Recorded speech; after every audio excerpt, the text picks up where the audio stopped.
Espera aí, Jane, só um instantinho.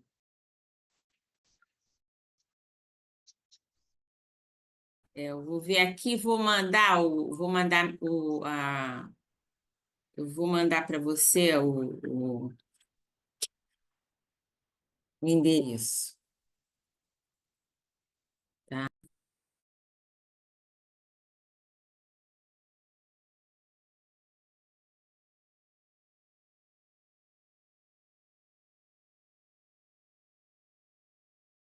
Fazer a página.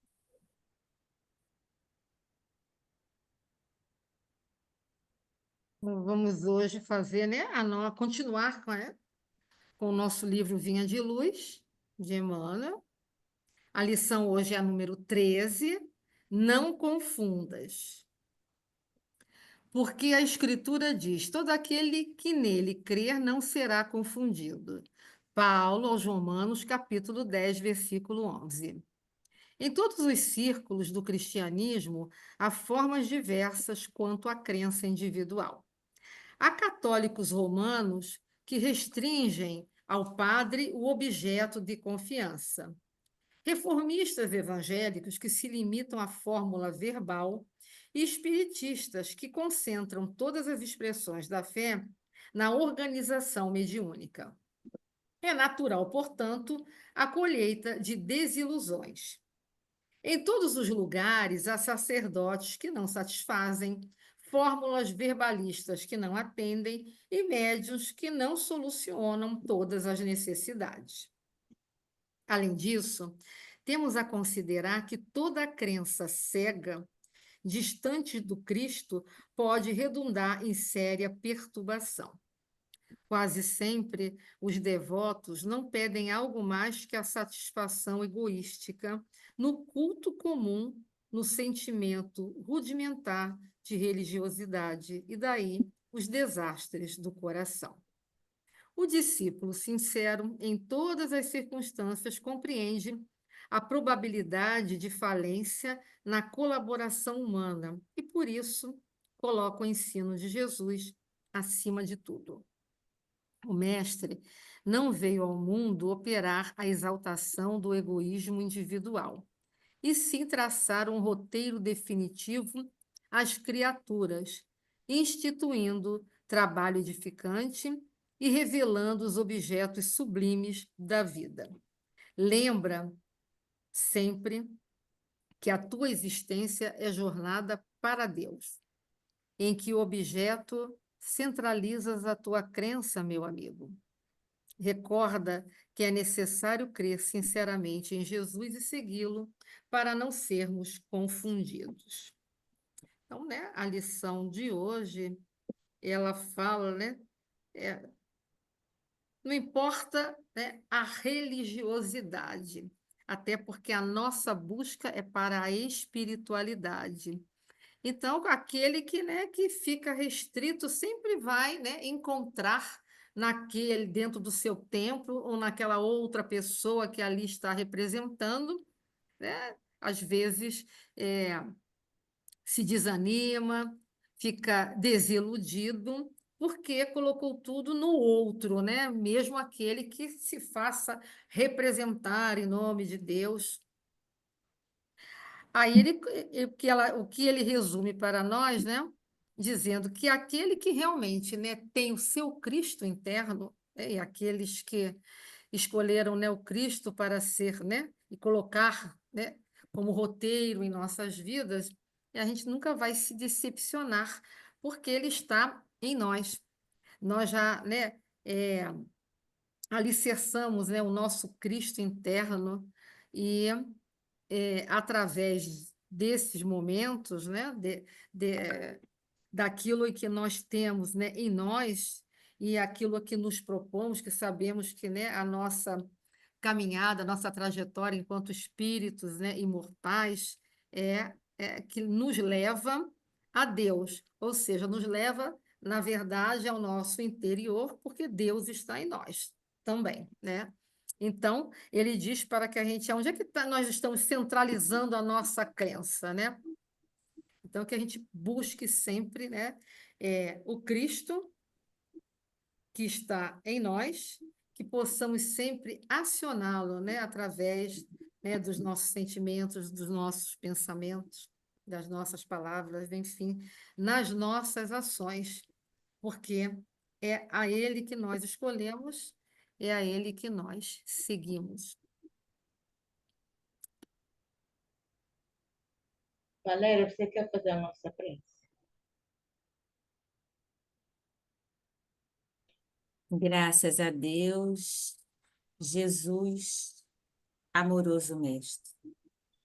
Aqui nos encontramos mais uma noite, a fim de refletir os teus ensinamentos, através do livro que estudamos, Os Mensageiros, buscando aprender, buscando nos elevar com as lições e compreender melhor a vida, porque buscamos também um dia ser mensageiros, mensageiros do bem, da paz, da compreensão, da tolerância,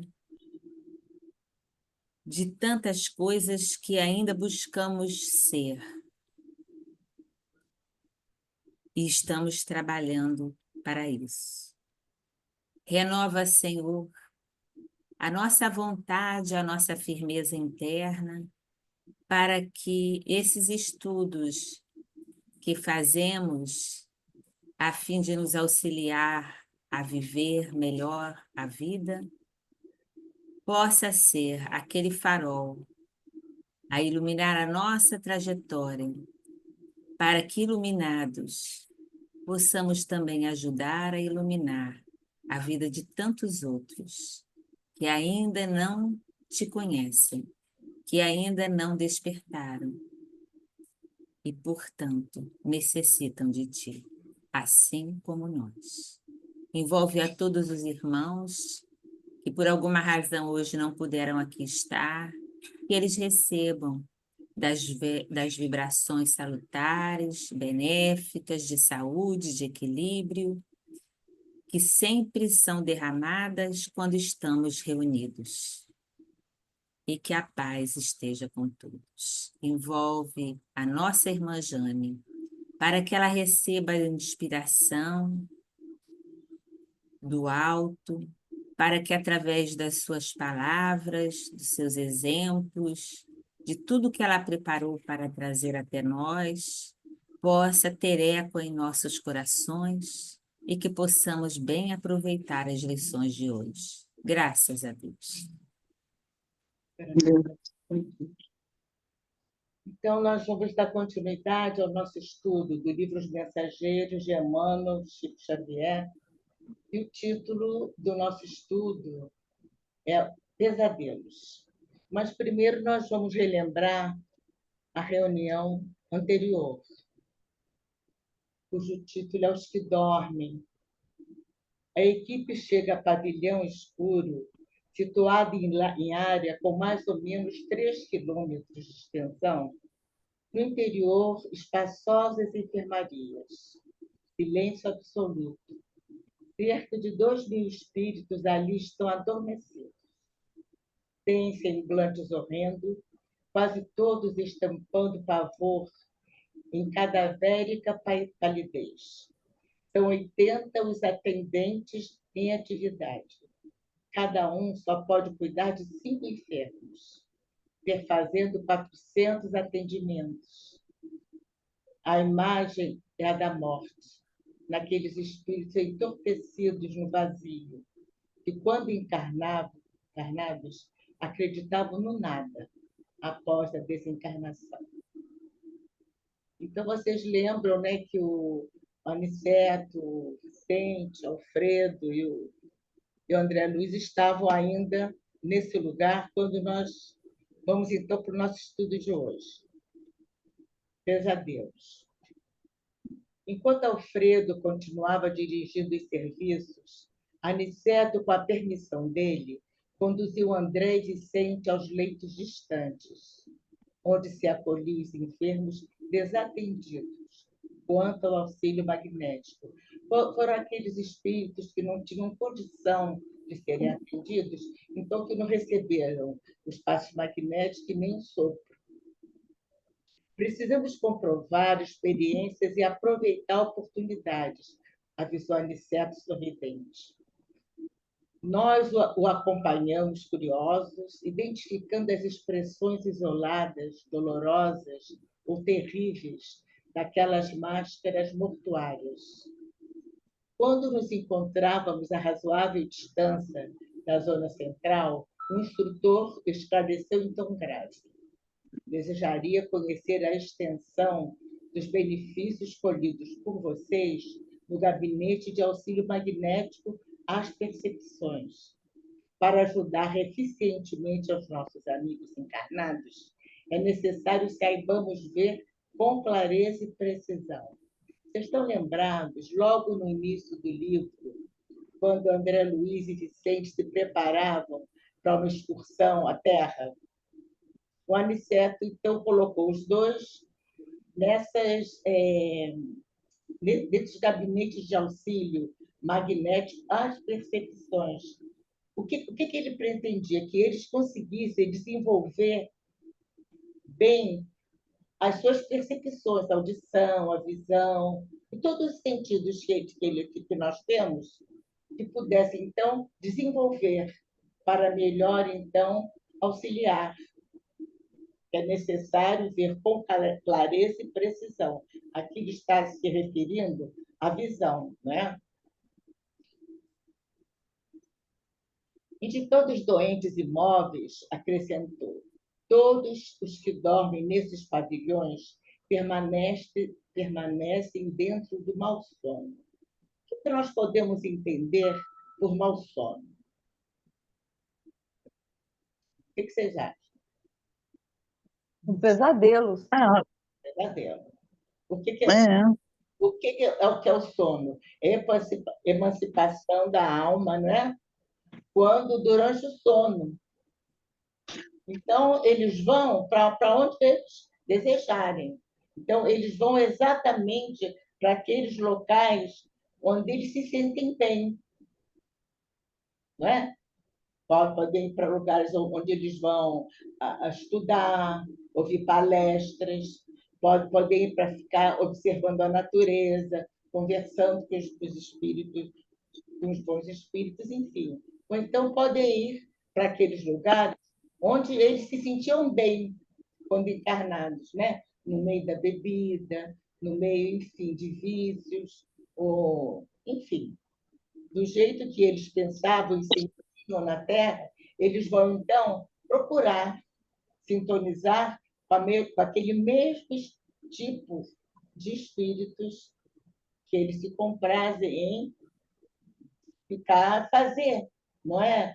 Passar o tempo deles. Eles estão livres, eles acham bom ficar ali. Mas teremos, porventura, nas zonas espirituais, o que estejam em bom sono? Interrogou Vicente de modo brusco. Sem dúvida, respondeu Aniceto solícito. Temos na esfera de nossas atividades os que repousam períodos curtos, quais trabalhadores corretos que esperam repouso noturno, com a tranquilidade dos que sabem trabalhar e descansar de consciência aliviada. Então, ali tem aqueles espíritos, e como fazem os trabalhadores da Terra, né, os encarnados, esperam o anoitecer para aquele descanso justo. Então, ali também tem esse tipo de trabalhador. Fez uma pausa, como quem estudava o melhor meio de sintetizar, por não perder tempo, e acentuou. Mas esses, quer dizer, aqueles que estavam lá e não precisavam ainda de um repouso muito extenso para recuperar energia, enfim. Esses não precisavam estacionar como filhos da sombra nas construções de emergência de um posto de socorro. Que aqueles que estavam lá e que não tinham sido atendidos, eles estavam, nesse caso, de filhos da sombra. eram aqueles que acoitavam, né? Que mantinham no seu íntimo aqueles vícios, o ódio, não é? Enfim, todos aqueles sentimentos negativos, não é? De orgulho, de egoísmo, de medo, enfim. Aqueles eram os filhos da sombra. Então, esses que estavam lá e já podiam contribuir, colaborar, é porque não estavam nessa situação. Então, eles precisavam ainda, sim, de um descanso merecido. Então, eu fui no livro dos Espíritos para ver o que eles diziam desse descanso dos espíritos. Na pergunta 254, Kardec pergunta: os espíritos sentem fadiga e necessidade de repouso? Os espíritos respondem: não podem sentir a fadiga tal como a entendeis. Consequentemente, não precisam de repouso corpóreo, já que não possuem órgãos cujas forças devam ser reparadas. Contudo, o espírito repousa no sentido de não estar em constante atividade. Ele não age de maneira material. Sua ação é toda intelectual. E o seu repouso é todo moral. Ou seja, há momentos em que seu pensamento deixa de ser tão ativo e não se fixa em um objeto determinado. É um verdadeiro repouso, mas de nenhum modo comparável ao do corpo. A espécie de fadiga que os espíritos podem experimentar está na razão da sua inferioridade, pois quanto mais elevados forem, de menos repouso necessitarão. Está claro aqui, não precisa nem. Aniceto, em seguida, retomou o fio da lição e continuou. Quem dorme em desequilíbrio entrega-se a pesadelos. Todos esses irmãos desventurados que nos cercam, aparentemente mortos, são presas de horríveis visões íntimas. Então, o que ele está dizendo? Que quem dorme em desequilíbrio vai ter pesadelo, pode ter pesadelo. E será que nós nos lembramos disso na hora do nosso sono, na hora que vamos dormir? Será que nós nos preparamos para esse momento em que o nosso espírito vai se libertar e vai para lugares onde não se pode imaginar? Só mesmo ele, ou que está dormindo, pode imaginar, não é? Mais ou menos como vai ser que o espírito vai se comportar, vai buscar as suas companhias, os momentos que ele pode ter de trabalho, de estudo, ou qualquer outra coisa. Então, Joana de Ângeles, no livro Florções Evangélicas, no capítulo 12, nos faz uma advertência. Descontrai-te, libertando-te do medo, das paixões, das limitações, e voa em direção das paisagens superiores, a fim de que a desencarnação, cujo processo lento já experimentas sem que o saibas, em se consumando, não te agrilhoe no mundo das formas de que necessitas desvincular. Então, o que Joana está dizendo? Que nós deveríamos nos libertar do medo, das paixões, das limitações e buscar pensamentos mais elevados, sentimentos mais elevados, atitudes, não é? A fim de que o processo de desencarnação, cujo processo lento já experimentamos, que quando nós nascemos, nós começamos a morrer. Começa o nosso processo de desencarnação. Cada dia que passa é menos um dia que nós teremos que passar encarnados.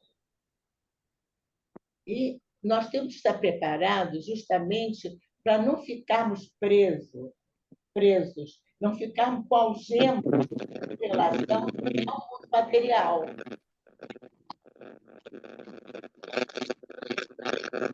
Chegará em que o teu processo reencarnatório culminará com a cessação dos ciclos vibratórios no corpo e terás que pairar além e acima das circunstâncias materiais, desencarnado, porém vivo, morto na forma, no entanto, em transformações de dentro para fora, prosseguindo na direção da vida abundante. Então, vai chegar o dia em que nós vamos perdendo, né? Os ciclos vibratórios vão se cessando, não é? E nós vamos ter que ficar acima da matéria, não é? E desencarnando vivo, morto na forma, em transformações de dentro para fora. Vai chegar esse momento que nós estaremos, então, buscando essa transformação para que possamos, então, prosseguir na direção da vida abundante, da felicidade, da casa do Pai, do reino de Deus, né? Pode estar dentro de nós, mas que nós sempre temos que buscá-lo. Vocês queriam falar alguma coisa sobre essa advertência de Joana? O que vocês acharam? Eu acho que ela ensina o processo da vida, né? Como a gente deve agir, né? Para que quando chegar esse momento, né, do desencarne, a gente possa parar acima, né, da matéria, né? Acima das circunstâncias materiais. Não ficar apegado, não ficar ali, né? Apegado a coisas, a pessoas, enfim, uma série de fatores, né? Para a gente não perder de vista isso, né? Porque o que aconteceu com aquelas pessoas que estavam dormindo, no caso lá, porque todo mundo passa por um momento desse quando desencarna. Você pode, é, é, você é normalmente levado e adormece, né? Não estou dizendo que todos, mas é por vamos dizer assim, é um período de tempo curto, né? Para você ter uma revitalização, né? Você se recompor, né? Você compreender o que se passou com você e tal. Não é o caso desse capítulo 22, né? Onde ali as pessoas todas são pessoas que são devedores, né? Vamos dizer assim, né? São Pesadelo. devedores, são criminosos, não, né? São pessoas que ultrapassaram os limites, né? Uma coisa também que eu gostaria de falar é que, não, que você falou um pouquinho antes sobre a questão do corpo, né? É, agora eu não me lembro exatamente das palavras, que eu não estou com o livro aqui, falando do corpo, do corpo físico e do corpo do perispírito, né? Que ele não precisa, né? Eu não sei, agora eu não me lembro. Pode parecer, né? Ficar parecendo, se você puder voltar, Uhum. aí eu,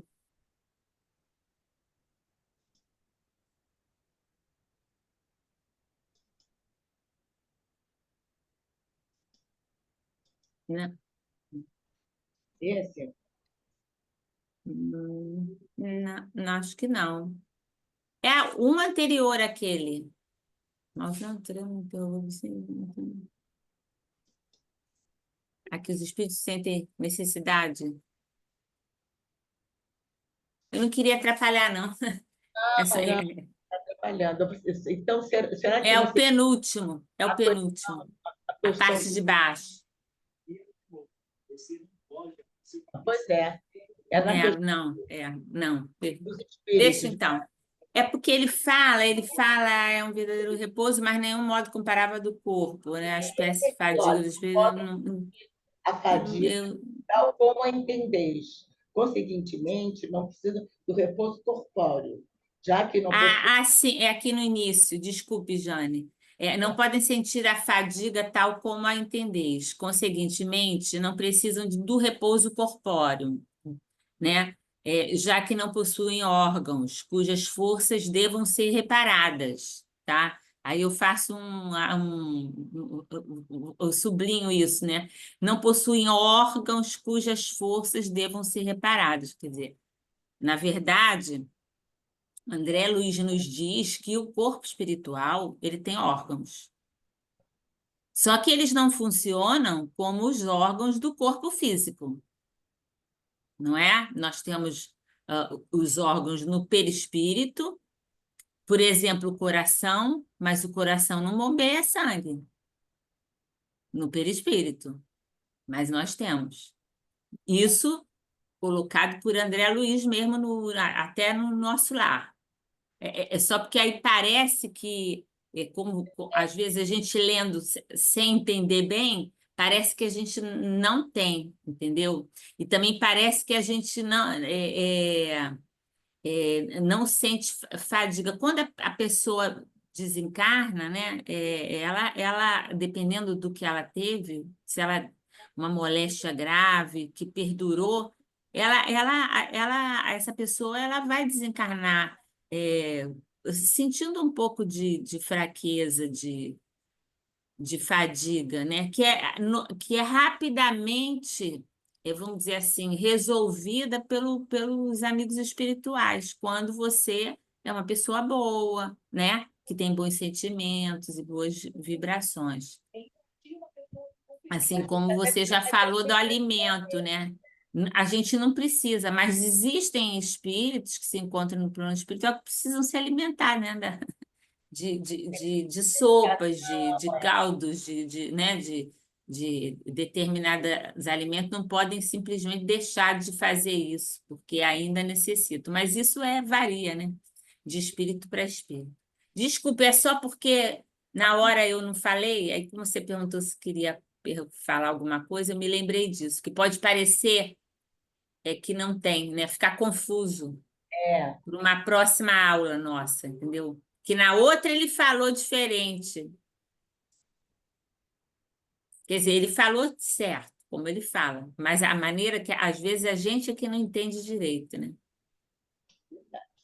Mas, Valéria, isso também não tem a ver com o fato de que, à época, Kardec não teve tempo de desvendar tudo. Sim, E a não, vida exato, espiritual foi desvendada Por principalmente André através do Luiz. André Luiz. Então, Com certeza. tem muita gente que diz que é um absurdo dizer que perispírito tem órgão, mas a gente sabe, depois, com o progresso, a evolução do espiritismo, a gente sabe que existe, né? É, exatamente. então, Aniceto continuou. Vejamos o aproveitamento de vocês. Ainda pensando quando eles foram lá para aqueles gabinetes, né, para desenvolver a percepção. Vejamos, então, o aproveitamento de vocês. Procedamos às observações rápidas. Antigamente, o inquérito anatômico, o exame das vísceras, a averiguação científica das células, também aparentemente mortas. Porque aqui, quando ele falou com o Vicente e com o André, ele falou com eles nessa linguagem, porque eles eram médicos. Não é? Então, o que seria isso aqui? Antigamente, quer dizer, quando está encarnado, antigamente o inquérito anatômico, o exame das vísceras, a averiguação científica das células, também aparentemente mortas. Autópsia, no caso aqui estava se referindo à autópsia. E agora? Agora, a auscultação profunda da alma, a sondagem dos sentimentos, a visão do plano mental. Então, agora, o que eles tinham que fazer era ver o que? O pensamento, a mente, não é? Daquelas pessoas, o tipo de sentimento que elas abrigavam. Vocês entenderam isso assim, desse jeito? Sim, Hein? não era mais para ver a parte material dos órgãos, etc, etc. E sim a parte mental, emocional, sentimental, desequilíbrios emocionais, coisa assim, e não materialmente falando, né? No plano mental, exatamente. E com a expressão decidida, concluiu resoluto: mãos à obra, indicando-me um corpo envelhecido de mulher. Recomendou. Você, André, examine detidamente essa irmã. Abstenha-se de todas as considerações do plano exterior. Ele queria que o André focasse, né? Ficasse centrado ali naquele corpo e que pusesse, então, examinar detidamente, esquecendo toda a parte exterior. Observe-a com todas as suas possibilidades e percepções ao seu alcance.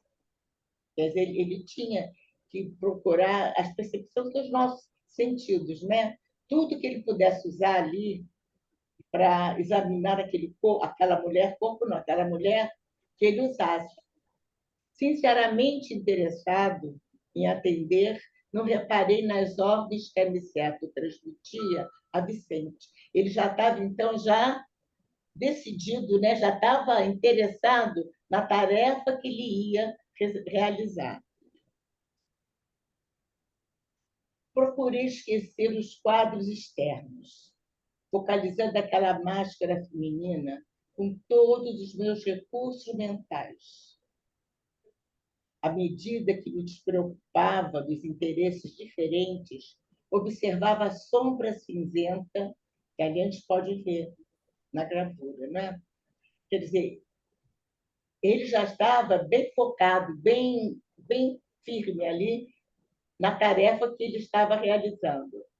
Observava a sombra cinzenta escura que ia se condensando em torno da fronte. A visão parecia auxiliar-me o poder de concentração. Quando ele via aquela sombra aumentando, né, e até algumas figuras ali aparecendo, ele já, aquilo ainda fazia com que ele conseguisse se concentrar ainda mais, reconhecendo que o fenômeno se acentuava, não mais lembrei qualquer objeto ou situação exterior. Ele estava só focado na mente, no pensamento daquela mulher que estava vivendo um pesadelo. André, admirado, começou a divisar formas movimentadas no ambiente da pequena tela sombria. Surgiu uma casa modesta, de cidade do interior, de cidade humilde. Tive a impressão de transpor-lhe a porta. Olha só, o André teve a impressão que ele não precisou transpor aquela porta. Porque o que ele estava observando? O pensamento daquela mulher. O que ela estava vendo, pensando, não é? Então, lá dentro, um quadro horrível e angustioso. Uma senhora de idade madura, demonstrando crueldade impassível no rosto, lutava com um homem embriagado. Ana, Ana, pelo amor de Deus, não me mates, dizia ele, suplicando, incapaz de defender-se. Nunca, nunca te perdoarei, exclamava a mulher, acrescentando em tom apavorante. Morrerás esta noite. Vi o infeliz cair exausto, comentou André. Envenenaste-me com bebida mortal. Envenenaste... Eu escrevi de novo. Exclamava ele lacrimoso. Sou pai, Ana. Preciso viver para meus filhos. Não me mates por piedade.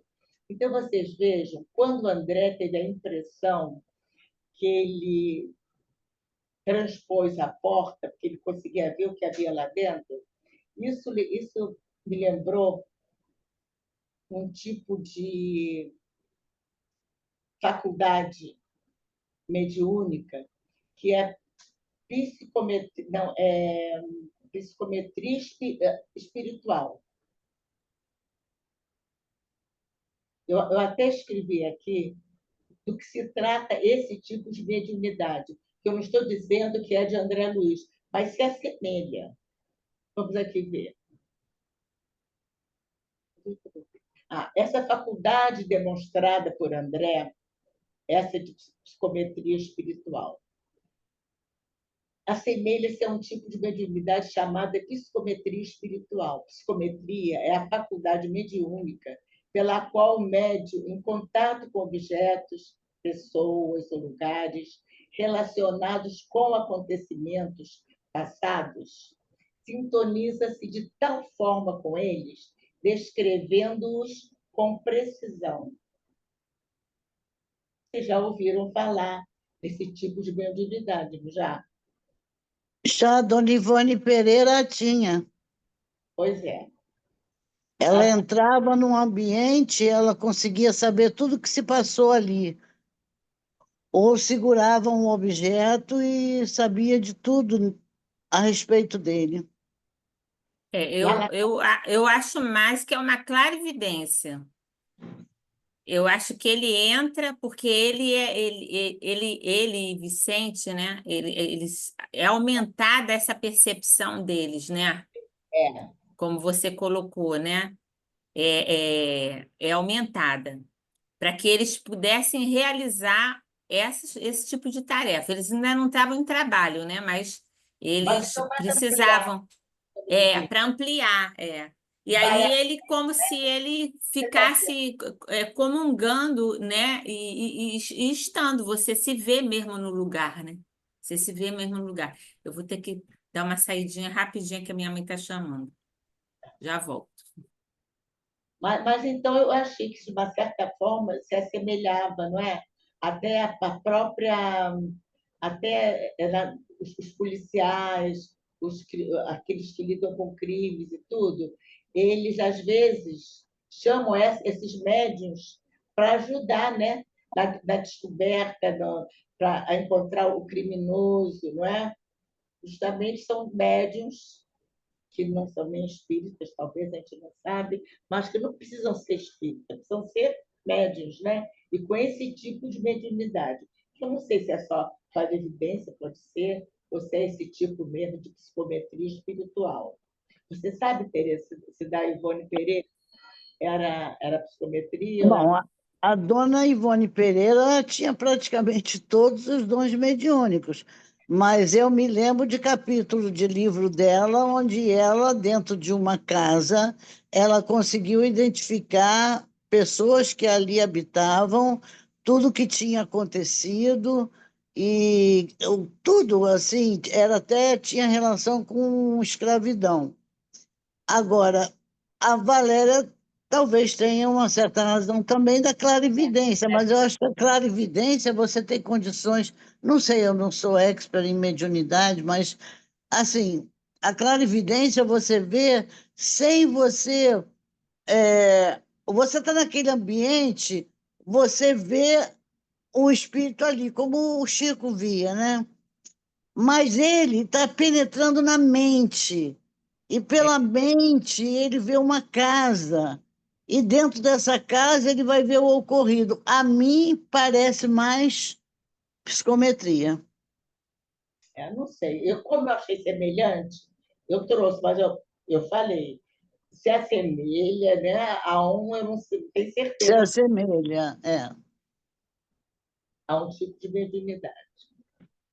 Então vocês vejam aqui que a Ana, aquela mulher que estava ali dormindo, né?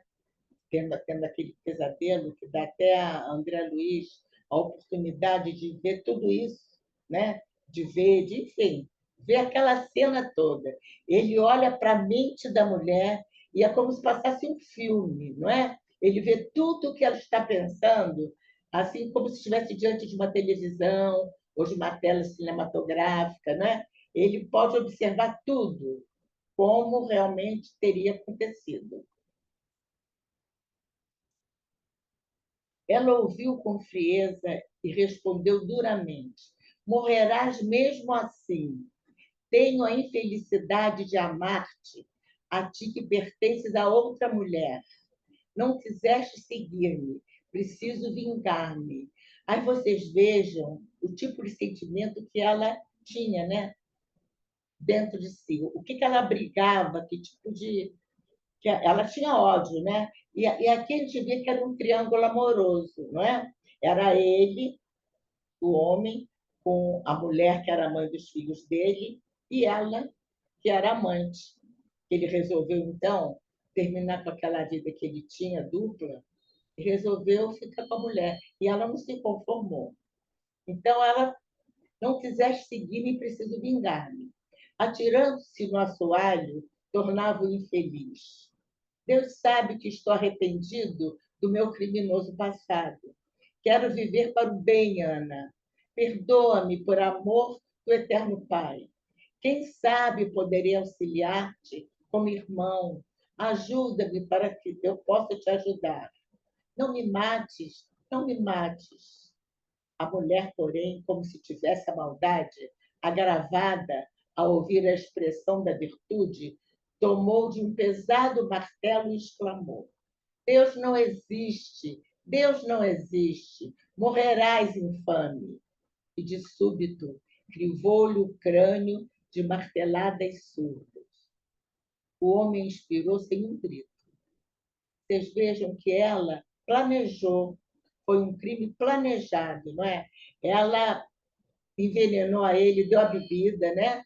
Na bebida colocou o veneno, que ele foi embriagado, então ela foi e matou a marteladas. A mulher, porém,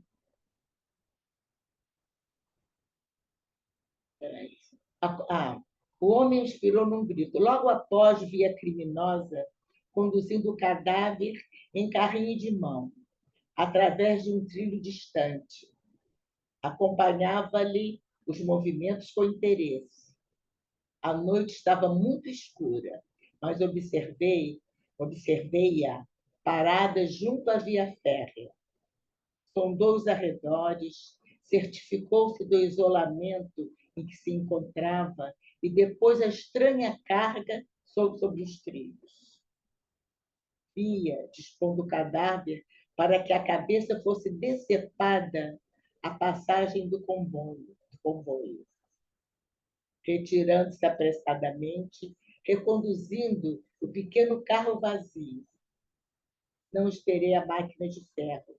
Segui a mulher, que me pareceu inquieta e pensativa. Será que ele deve ter pensado, né? E nós também poderíamos pensar agora. Será que ela, nesse ponto aqui, ela se arrependeu? Ela ficou com sentimento de culpa? O que será que passou, né? Pela cabeça dela quando ela terminou de fazer aquela coisa macabra, né? Que ainda botar nos trilhos, para o trem passar, quer dizer, ela queria não deixar vestígio nenhum daquele crime. Antes, porém, que depusesse o carrinho no extenso quintal, vi que arregalava os olhos como louca, cercada de seres que me pareceram bandidos de negras vestes. Era ela agora quem revelava estranha embriaguez de pavor. Vencer um pobre homem vigilante, mas, a meu ver, seria vencida por seres mais perversos, talvez, que ela própria. Acudam-me, gritava espavorida, e continuava a cena que a desventurada golfava súplicas em vão. Quem seriam essas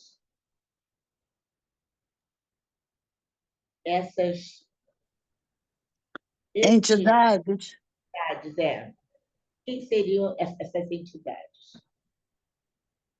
Que ela tanto temia, que tanto horror causou a ela, né?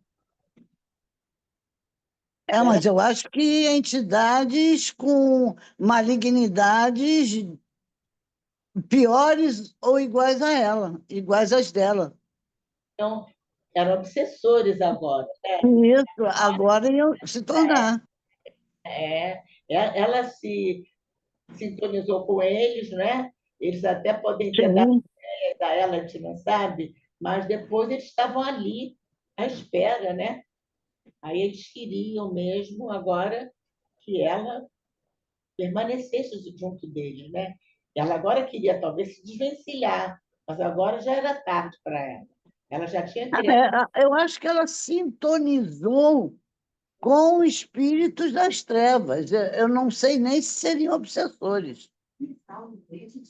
Entendeu? Não sei, Verdade. pode até ser também. Podem ter se tornado, mas eu acho que ela sintonizou com espíritos das trevas e ficou apavorada. Desesperada mesmo, né? Alguém quer falar mais alguma coisa sobre isso? Eu também Eu acho achei que é a que ela sintonia, né? sintonizou. É, a sintonia. Às vezes a gente acha que o problema é do obsessor, mas o problema é sempre nosso. É, Somos nós que atraímos ela as tem entidades que dado, são familiarizadas com nossos sentimentos e pensamentos. com certeza. Não tem como não ser. Mas eu estou dizendo, mas eles, naturalmente, ela se aproximou deles, ele dela. Aí tiveram algum tipo de Sim. contato, né, ali, né? E ela, à época, ela até deve ter se sentido bem, porque estava com tanto ódio lá, vendo outro com tanto ódio também, não sei, É, talvez ela o ódio dela, né, fez com que ela desse, alimentasse a. Tá fazendo um barulho, não tá? Vocês estão ouvindo? eu estou, Vocês estão ouvindo? eu estou. Alguém falando, Parece uma voz até de homem falando. Parece vir da Glorinha, não sei, eu estou ouvindo também. É, estranho. Aí. parece rádio, né? Eu acho que é quando a Glória quer falar, tá? Parece que está distorcida. Você quer É, falar? eu fechei o seu, Glorinha. Aí parou. Mas você Deve quer ser alguma falar? interferência. Levanta o Quer, dedinho, você quer falar? Quer falar? liga o seu som. É o som dela que É tá o ruim. som dela que está ruim. É o som dela, ela vai ter que escrever. É. Glorinha, seu som tá ruim. Se você Tá quer, fazendo um barulho. você quer Quer dar. fazer, quer quer Se, fazer uma pergunta? Escreve ou quer para acrescentar Jane. alguma coisa? Não? Então, vamos lá. Agora, então, o André Luiz vai descrever o que ele sentiu, né? Porque já tinha fechado aquela cena, né? Ele vai dizer, então, o que ele sentiu. Sentiu como espectador que precisasse movimentar qualquer socorro, ver que o primeiro sentimento dele foi de socorrer, não é? Ele não estava julgando ela, ele não estava nada, ele sentiu necessidade de socorrer primeiro. E graças à bondade divina, não experimentei pela mulher infeliz, senão a mais viva compaixão. Quer dizer, ele pode até ter julgado o crime, mas não julgou a Ana, não é? Ele até teve compaixão dela, quer dizer, ele conseguiu ter vontade de ajudar, sentir compaixão mesmo, porque ao primeiro impulso de revolta, ele ficou revoltado de ver matar aquele homem assim, com certeza ele ficou revoltado pelo crime consumado. Mas recordei lições já recebidas em nosso lar. Vocês vejam como, às vezes, diante de uma situação que nós estejamos assim perto de pensar ou de fazer alguma coisa, sempre pode vir uma ajuda, se nós estivermos em conexão com o alto, né? Sempre pode vir uma ajuda. E ali foi o pensamento dele lembrar do que ele tinha aprendido em nosso lar. E pensei na possibilidade de ser a criminosa alguma pessoa querida ao meu coração. Se Ana estivesse no mundo ao meu lado, na família do sangue, não desejaria auxiliá-la? Por que haveria de acusá-la se não lhe conhecia o passado total? Ter-lhe-iam dado a educação na infância, a bênção do lar, a segurança de um afeto sem manchas? Quer dizer, às vezes vê uma pessoa cometer determinados comportamentos e a gente, às vezes, nem lembra de pensar se essa pessoa teve uma infância, teve uma família funcional, uma família que deu apoio, né? Deu orientação. Foi isso que o André Luiz estava fazendo. Quem sabe viera de longe, como pedra incompreendida, rolando nos abismos do sofrimento. Quem sabe qual foi o passado dela, né? Será que ela não sofreu, não foi incompreendida, não teve quem desse a mão? Tudo isso ele deve ter pensado. Que laços Já nesse caso, o André Luiz nos dá uma boa lição de como a gente olhar o ser humano, tentando, como você estava colocando ali, né, ver que tipo de família teve, o histórico de vida da pessoa, né? Normalmente não se faz isso, mas ele está dando uma aula para a gente de tentar compreender o ser humano que chega a um nível tal de maldade, né? a gente às vezes olha e só vê a criatura, só julga ela, né? Julga, É, né? aquele ato dela, né? Aquele ato dela. E também é uma coisa, eu acho, quando a pessoa, se a gente lembrasse que todos nós somos filhos de Deus, que a nossa filiação é a mesma, é divina, né? Que nós trazemos em nós o DNA divino. Se todos trazem isso, todos, sem exceção, o bonzinho, o ruim, o mal, enfim, todos trazem isso, nós somos todos irmãos. E a gente acha que é filho de Deus, a gente sente até assim um certo amparo maior, tem um certo alívio, eu sou filho de Deus. Mas esquece que, como se sente filho de Deus, com algumas assim possibilidades maiores, não é? Até de ser vista por ele, né? Com a justiça, enfim, com o amor infinito dele, ele vê todos. Né? E nós temos também o compromisso, a responsabilidade de olhar o outro como irmãos, qual seja o outro. É nosso irmão.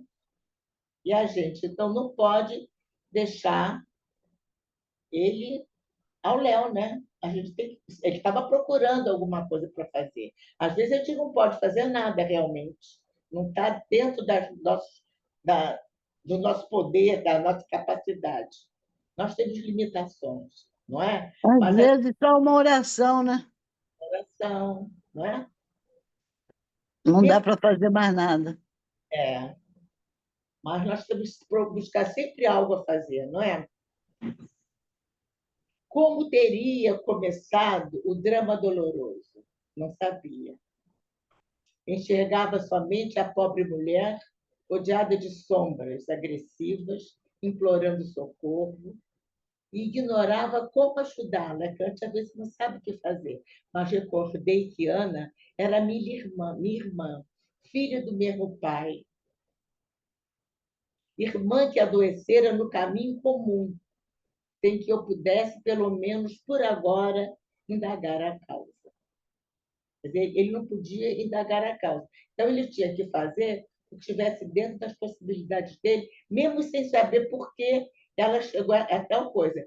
Ele condenou o crime, julgou, condenou o crime, mas ele não podia julgar porque ele não viu, não sabia do passado dela, né? Passado até mais distante, talvez, às vezes. Procurava comigo mesmo, ó, ele continuou, procurava comigo mesmo algum meio de auxiliá-la, quando alguém me chamou de súbito. Era Aniceto, que exclamava bondoso. Vem, André, Vicente, você tem sabido aproveitar alguma coisa. Quer dizer, ele estava satisfeito com o resultado da tarefa que eles realizaram. seus pensamentos, estou satisfeito, seus pensamentos de fraternidade e paz muito auxiliaram a essa mãe feliz. Até o nosso pensamento. A gente olha, puxa vida, que infeliz, ela cometeu isso, meu Deus do céu, mas ela precisa, né? Precisa de preces, precisa de, talvez, a gente entender, talvez que ela tenha os seus motivos, a gente não pode realmente julgá-la assim impiedosamente. Até porque a gente não sabe o que a gente fez no passado, né? Claro, Pode ter sido até pior, né? Não é uma coisa certa, ninguém nasce para fazer isso, né? Ninguém nasce com essa destinação. A pessoa faz porque ela não tem controle ainda, né? Das suas emoções, né? mas a gente vê, às vezes, a pessoa que passa por uma situação dessa, você não faz isso, né? Mas é outra coisa, a gente não É, sabe como é que ela foi criada, como é que foi, não é? A infância dela, todo o sofrimento que ela passou, quantas vezes que ela foi relegada a um segundo plano, né? Embora ela estivesse errada, é, ele tinha mas filhos, né? aí esse livro demonstra muito os processos que a gente vive, né? Os Exatamente. nossos processos, né? De elevação, de fortalecimento de valores ou não é? A nossa falência, né? E ajuda nesse sentido de da gente não julgar, como falou, a atitude é completamente equivocada e ela terá responsável. Não Não, e tem aceitar jeito. Ah, isso, né? Então, não nos cabe fazer alguma coisa para criminalizar e para, como é que se diz? Fazer com que ela pague pelo que ela fez. Que ela vai pagar, sabe que ela vai ter que não, exatamente. A consciência própria, né, de cada um que vai cobrar de dela. si mesmo, né, a arrumação daquilo que foi desorganizado, né? Porque ninguém nasce para fazer isso, né? Ninguém nasce para fazer isso. Isso é É. um erro grave, né? Muito grave. Não é? Nenhuma coisa justifica um ato desse. Mas ele pensando que ele poderia, né? Já com esse entendimento, numa outra faixa de evolução, vamos dizer assim, embora ainda não testada no plano físico, né? Até onde a gente sabe, É. né? Nessa época aí, ele ele incorporou todos os ensinamentos que ele recebeu desde que ele chegou em nosso lar, né? Para saber que ela era irmã dele, porque filhos do mesmo pai, e procurando ver, a gente não sabe o que aconteceu com ela para ela chegar a esse ponto de desorientação e desequilíbrio, né? Eu também não posso falar de mim, não é? Então, não sei o que eu fiz no passado. Então, eu não posso julgar, né, condenar uma pessoa. A lei do mundo está aí, a lei de Deus, no caso, na nossa própria consciência. Nós A lei vamos ter que.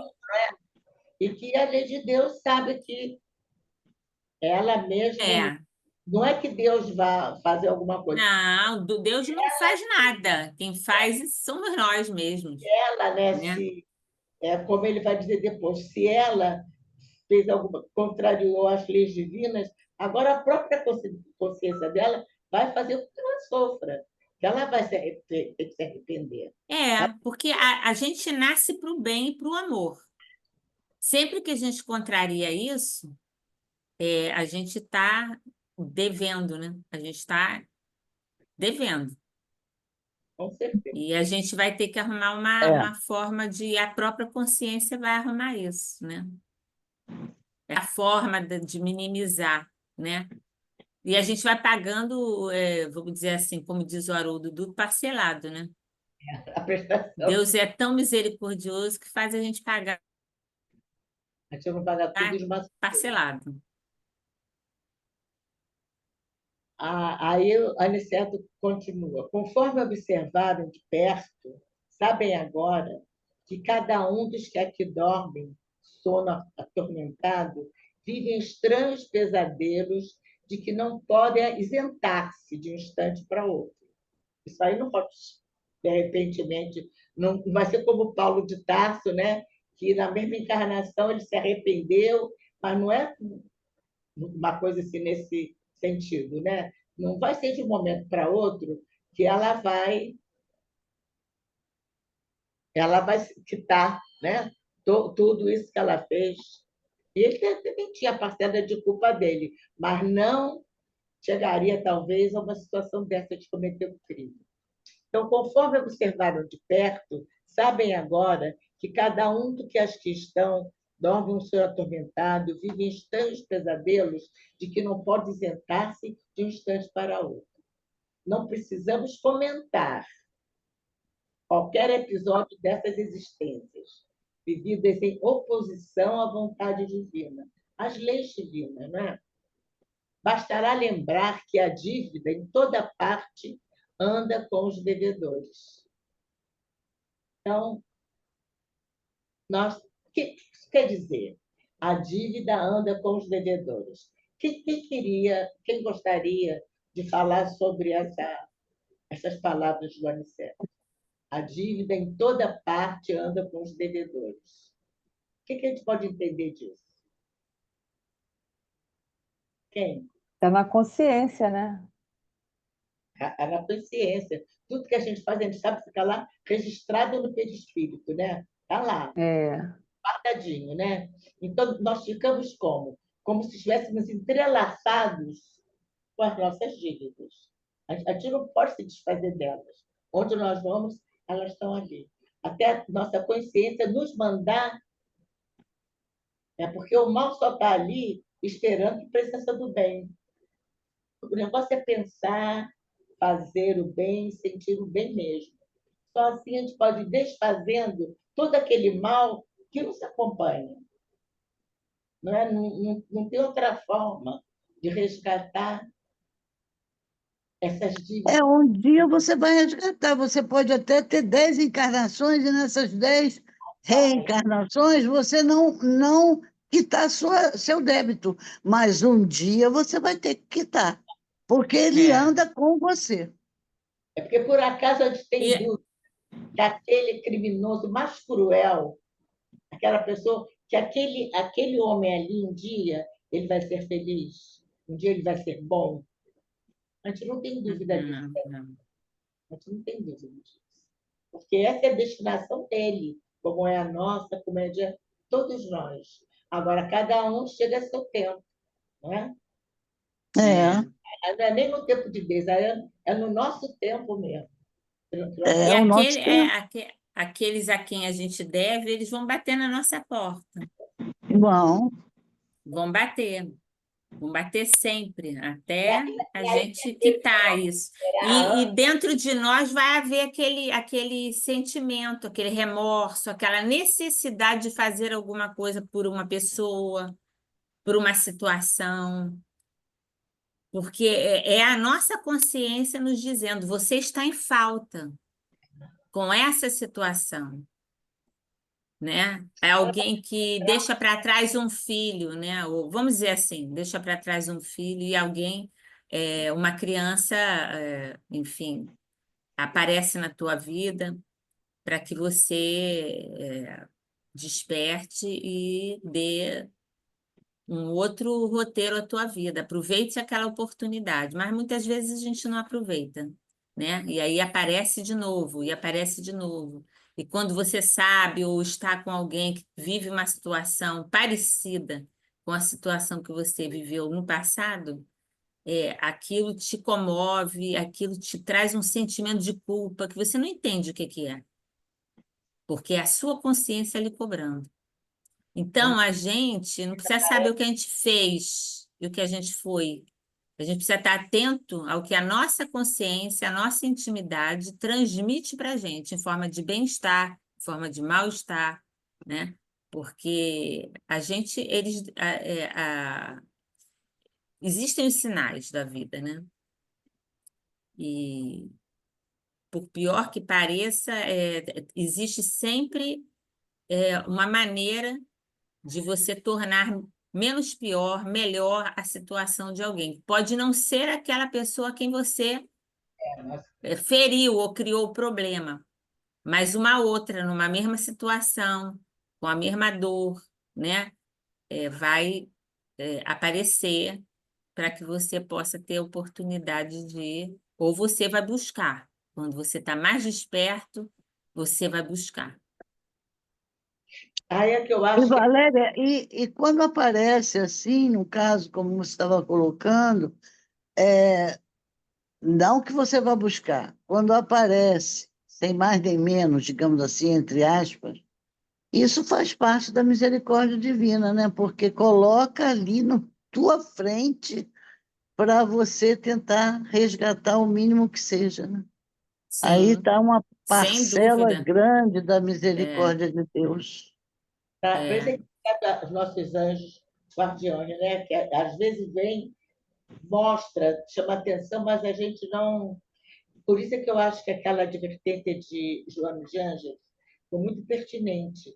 Naquela advertência que ela fez, com aquelas palavras, mandando ficar atenta, né? Que o nossa reencarnação, a gente nem pensa que a gente está desencarnando. A gente pensa na vida material, não pensa em desprendimento, nem a gente vive muito alienado, eu acho, em termos gerais que eu estou falando, né? A gente devia lembrar mais vezes que realmente qual é o nosso propósito aqui, não é? E para aproveitar todas as oportunidades que surgissem. Infelizmente, não é isso que acontece, né? É verdade. Se fosse assim, seria ótimo, não é?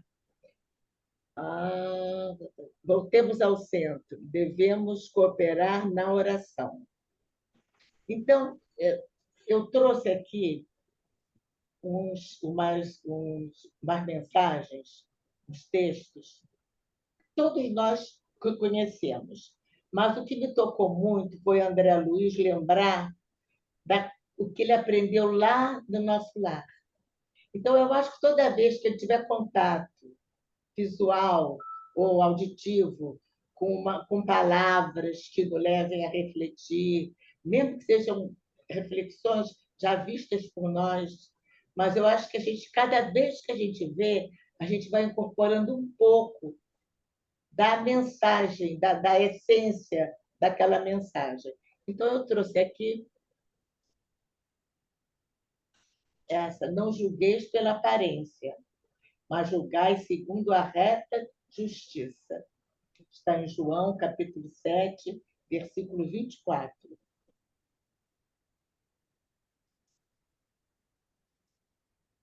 Não julgueis para não serdes julgados.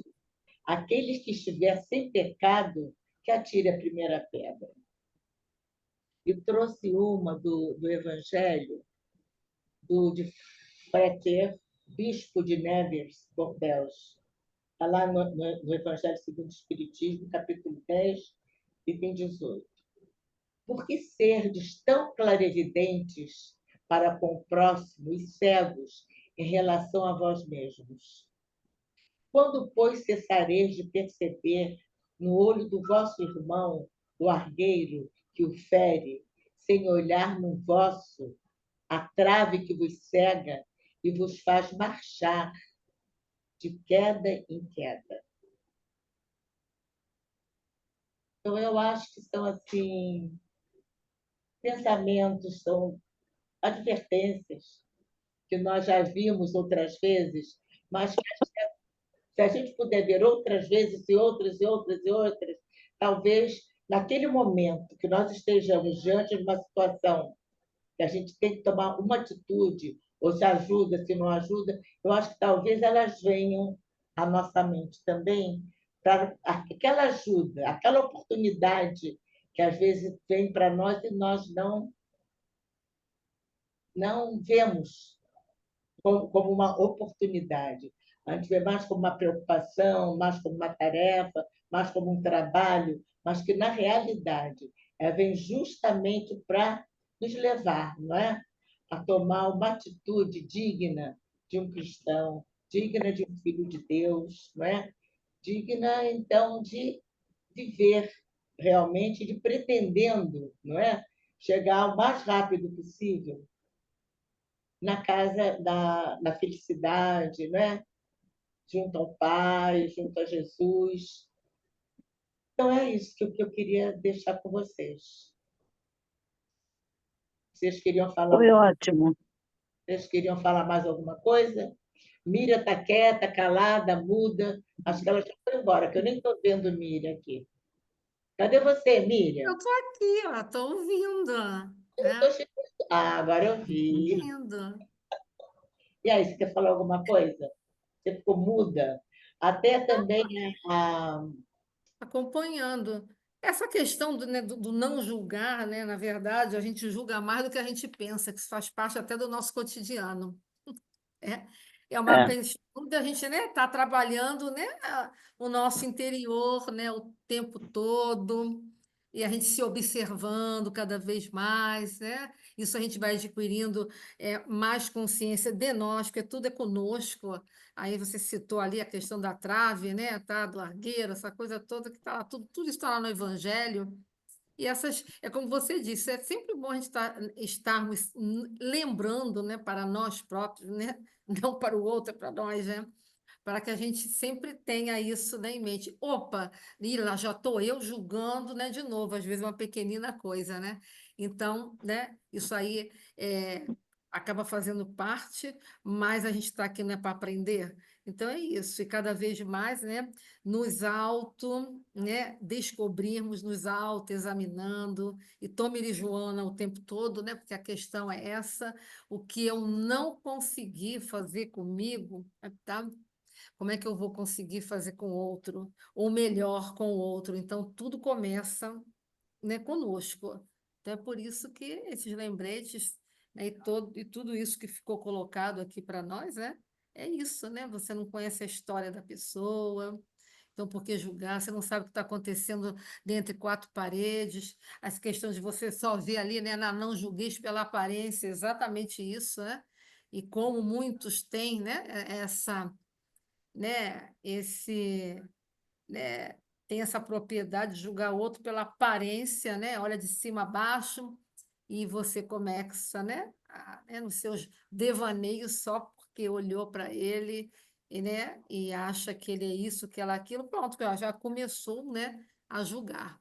Então é isso, a gente tem que estar atento, né, o tempo todo para nós, que é assim que a gente vai melhorando, é assim que a gente vai crescendo, tá?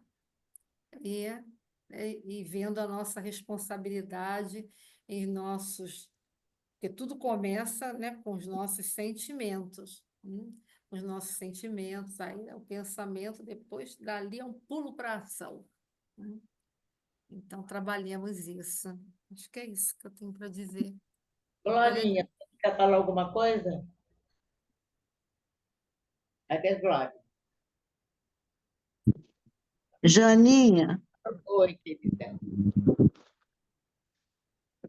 Oi.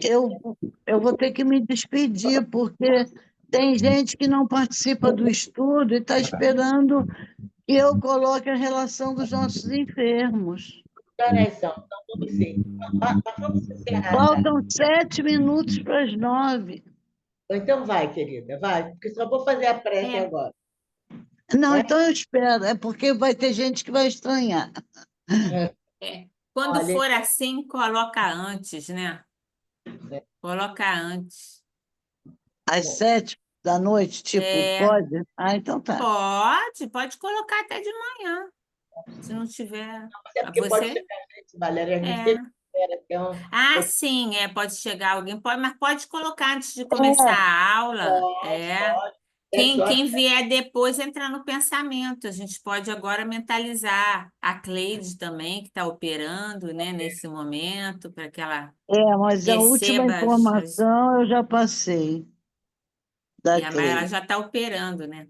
Já está. Começou naquela hora que você falou. quem gostaria de fazer a prece, então? Quem gostaria? Glorinha, quer fazer a prece? Você não falou, faz os.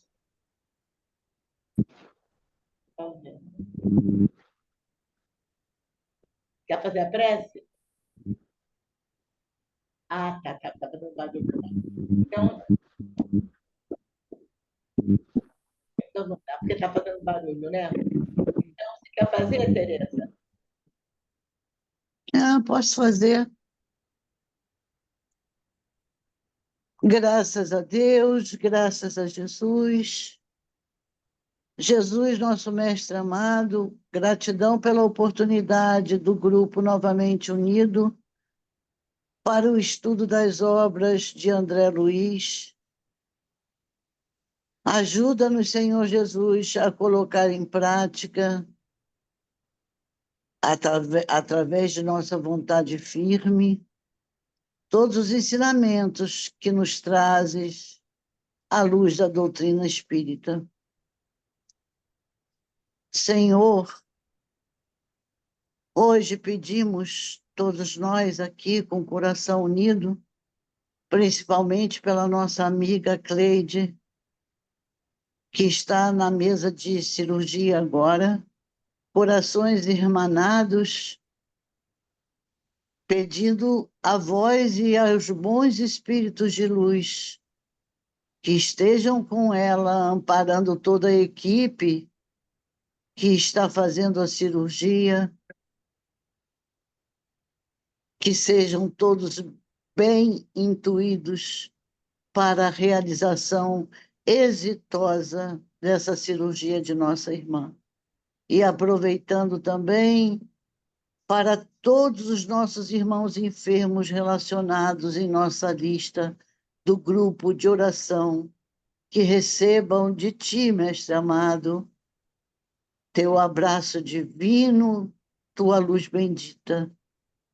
Estenda teu amor, Senhor, a todos nós que aqui estamos, aos nossos familiares e amigos. Que assim possa ser. Graças a Deus, graças a Jesus. Obrigada pela companhia de vocês. Uma boa noite. Obrigada, Jane. Beijinho para Obrigada, todos. amiga. Beijo a Foi ótimo. todos. Foi Opa, ótimo. desculpa, deixa eu acender aqui. Tchau. Deus. A partir de junho do ano passado. Obrigada, foi muito bom.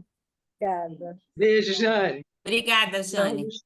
Depois Oi, a gente como vai é que ele- avisar a próxima aula, tá? Tá bom. Tá legal, valeu. Vou deixar.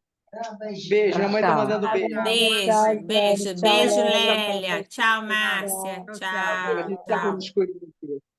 Beijinho, fica com Deus. Beijinho. Vocês Dá um também.